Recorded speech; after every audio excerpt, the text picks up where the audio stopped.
Hi guys! සාදරෙන් ආදරෙන් පිළිගන්නවා මගේ YouTube channel එකට. ඉතින් ඔයා වාහන ඕන තරම් නම් දැකලා ඇති. ඒත් වාහනයක් ෆැක්ටරි එකක් ඇතුලේ හැදෙන හැටි දැකලා නැහැ නේද?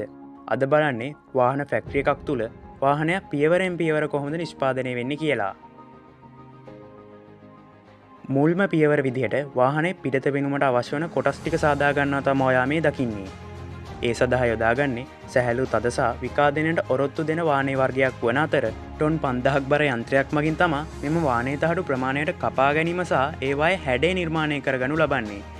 ඉන්පසු එම කොටස්වල සාමාන්‍ය තත්ත්වය පරීක්ෂා කිරීමෙන් අනතුරුව වේල්ඩින් සිදුකර වාහනේ දල බොඩි එක සාදා ගනු ලබනවා. වැඩිදුර පරීක්ෂාවකින් පසුව වාහනේ වර්ණ ගැනීම සිදු කරනු ලබන අතර සම්පූර්ණ වශයෙන් ස්තර 4ක් යටතේ වර්ණ ගැනීම සිදු කරනු ලබනවා.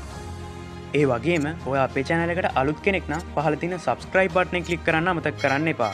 තව පියවරක් ලෙස වාහනයට අවශ්‍ය වන අනෙකුත් කොටස් සවි කරනු ලබන අතර සමස්ත කොටස් වශයෙන් කොටස් 3000 4000 අතර කොටස් ප්‍රමාණයක් වාහනයට සවි කිරීම සිදු කරනවා. ඉතින් මෙම ක්‍රියාවලිය ඉතා අපහසු ක්‍රියාවලියක් නිසා මෙම උපාංග සවි කිරීම සඳහා විශේෂ මැදිරියක් භාවිතා කරනු ලබනවා. ඉතින් දැන් ඔයා මේ දකින්නේ වාහනේ රෝද සහ ඉදිරිපස පිටුපස වීදුරු සවි කිරීමයි. තවද එන්ජින් ඔයිල් සහ බ්‍රේක් ඔයිල්ද මෙයට ඇතුළත් කරනු ලබනවා.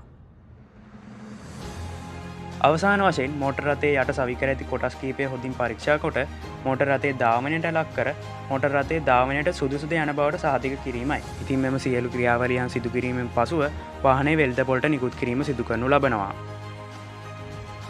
ඉතින් අද වීඩියෝ අවසානයේ තෙක් නැරඹූ ඔබ සියලු දෙනාටම බොහොමත්ම ස්තුතියි. අලුත් වීඩියෝ එකක හමු වන බලාපොරොත්තුවෙන් අදට ගිහිල්ලා එන්නම්.